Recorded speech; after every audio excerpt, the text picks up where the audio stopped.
Hey everyone, this is Eric Heilman, Director of Government Relations for IEEE-USA. I am coming to you not from DC today, but from IEEE's building at Piscataway, New Jersey.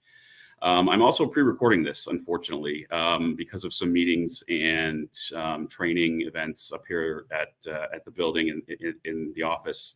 I will not be able to do it live on Thursday, so I apologize. So I'm coming to you now at about 3:35 p.m. Eastern Time on Wednesday.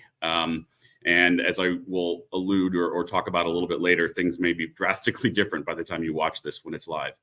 And so as a result of that, also things will be a little bit cut short on this presentation, and I do apologize for that. But I think as you'll see, there's going to be some reason for that. I will start with the elephant in the room, the elephant in Washington right now. And I don't want to give you news that I know you already know, but the inertia right now in choosing a new Speaker of the House is essentially grinding everything to a halt in Washington and is the dominant story. As many of you know, Speaker McCarthy, who didn't exactly inherit the speakership under favorable conditions earlier this year, is now gone.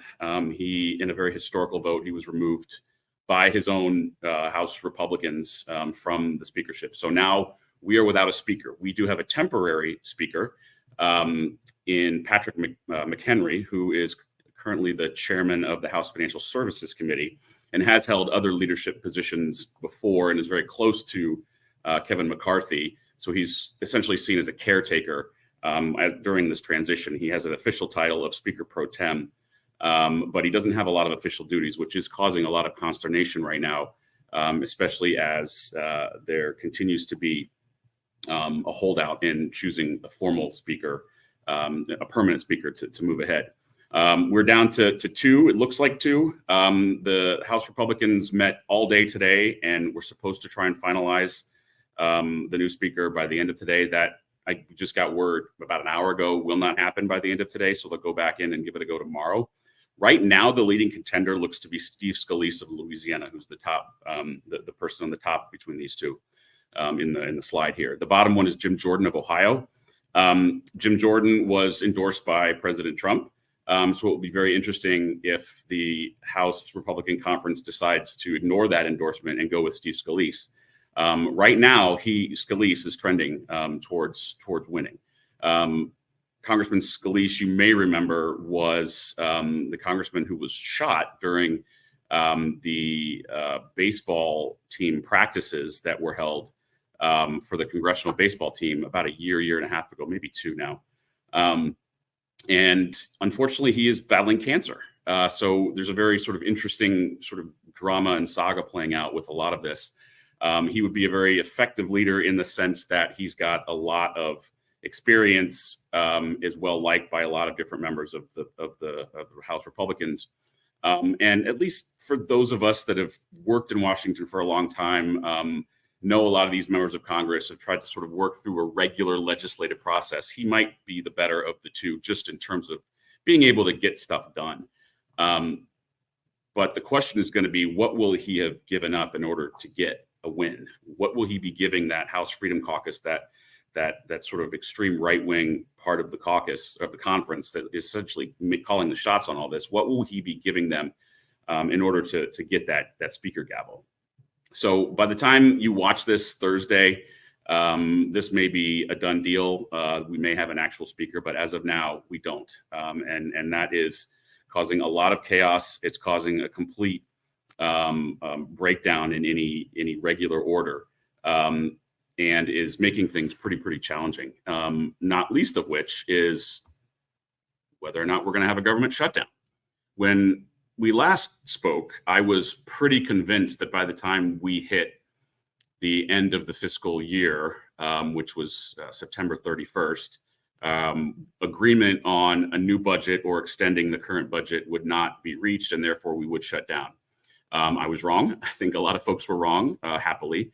And at the very 11th hour, an agreement was reached, and they essentially passed what's called a continuing resolution bill, a CR, that extended everything to Friday, November 17th. Kicking the can down the road is part and parcel of what Congress has been doing a lot in recent years in terms of deadlines and things that have to have passage and then signed into law by the president by a date certain. They're really good at just moving the dates instead of actually making changes and passing new bills. So the good news is the government is still open. The bad news is we still could face a shutdown. Hopefully we'll have a speaker by the 17th. I can't imagine that we won't. November 17th, but that is the new deadline. And for those of you in the IEEE leadership space or volunteer space, that also happens to be the exact same week that the IEEE board series is taking place, coincidentally, in Washington. So that's going to be a very, very interesting week. We're already putting together a ton of events on Capitol Hill and involving a lot of policy conversations, many of which we may have to pivot and shift at the very last minute, depending on what happens with this. I went over last time kind of what it means to have a government shutdown. I won't belabor that and may need to revisit it again at some point if we get even closer. But that's sort of the situation right now. Until we have a new speaker, I don't think we'll have any real indications of whether or not a new deal will be reached on an FY24 budget. But this is just sort of the reality that we're facing. And as I said last time, despite all this, we here in the Government Relations Department continue to work. Congressional staffers do continue to work. Congressional committees do continue to work. Everyone's sort of got an eye on these other overarching big events, but there is still stuff going on. I alluded last time to the commercial space bill as sort of one of the bills that we're watching. I wanted to just put a little bit more meat on the bones of this one. This is a piece of legislation. It's draft legislation, I should say. It's a discussion draft right now. It is not live introduced legislation yet. The House Science Committee has been actively looking to put together a bill for some time now and has engaged a lot of stakeholders, including industry, including academia, government. IEEE-USA is very engaged. This is one of Aline McNall's areas of expertise, and she's done a great job in communicating to the committee our members and volunteers' priorities, many of which I've sort of outlined here. And if you're in this space at all, I think this will be largely familiar to you. We really want to make sure that we strengthen the Office of Space Commerce. This is an entity within the federal government that essentially supervises operations of non-governmental entities in outer space. And we really want to make sure that that office has the right authorities and strengths to do what we think it does. It needs to do. We're also talking about and other things that the office does in terms of prioritization of physical safety of space objects, not just those operated by the U.S. government, but by the whole panoply of operators and owners and even governments wherever that's possible. Remote sensing is a big field that we're very concerned about and are watching. You and members of IEEE-USA will be pleased to learn that the draft bill as is kind of maintains that policy that while national security is a focus and should be a priority of the U.S. government in anything space and anything space policy, the commercial remote sensing in particular should really be protected as well. And that is something that we have really stressed and will continue to stress. In fact, as I understand it, the bill itself specifically or explicitly emphasizes that the U.S. federal government will not limit the freedoms of non-governmental U.S. entities in exploring and using space. Space situational awareness, always a big issue for us and for our members. The bill essentially allows the Office of Space Commerce to award, to establish a consortium on civil space situational awareness, information and services. We support such a consortium, and we really look forward to kind of putting some more details on that to our members to kind of consider. And in terms of orbital debris, another huge topic for our members and for space policy. And we want to make sure that any hazards are mitigated and addressed and fully understood as best possible. So this is just one of several pieces of legislation we're working and following.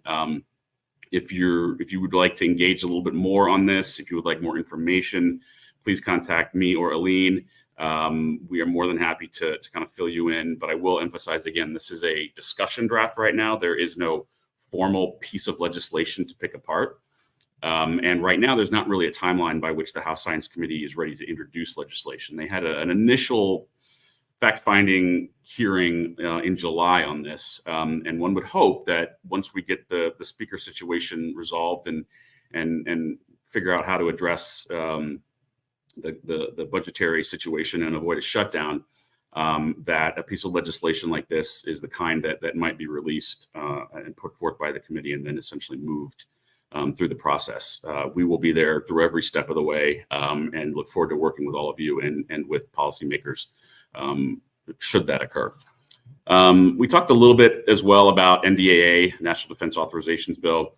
I don't have too much more to go over on this. Again, by way of background, the House has passed their own version of a bill. The Senate has passed its own version of a bill. They are very different. They need to conference both of those together to come up with a bill that will pass each chamber identically and then go to the president.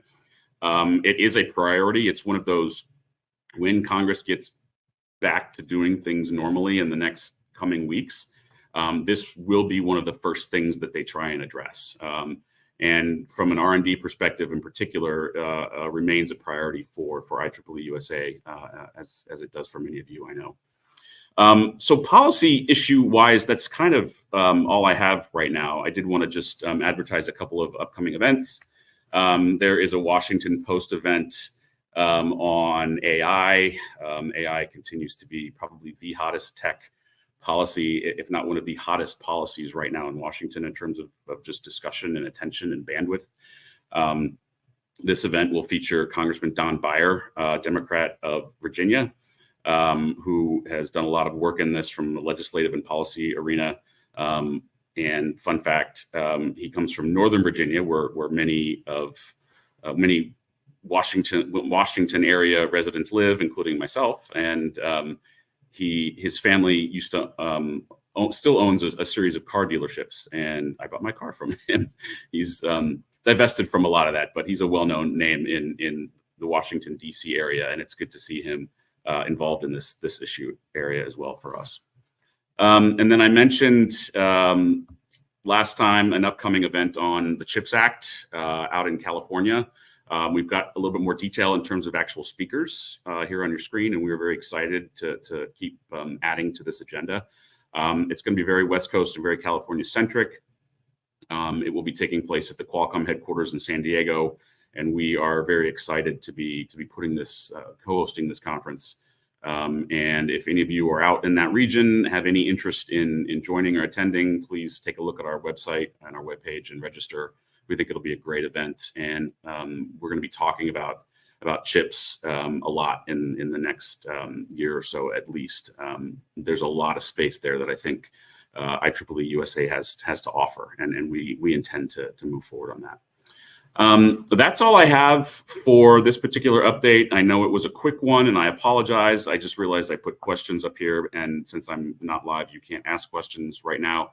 But please do email me if you have any questions. I think you know the team, but if you don't, I'm more than happy to make sure you're connected to the right person and get any answers that you're interested in or have any opportunities to participate that you would like. So that's it for now. We will see you next time. My superpower is engineering. I've been a roboticist almost all my life now. I think engineering is just as creative as the arts. Engineers, we solve problems. It impacts the world. It makes a difference. Without IEEE, I don't think I would have the network that I have. Anyone can get involved with IEEE-USA at any time. There's an immense amount of value for anyone at any career stage.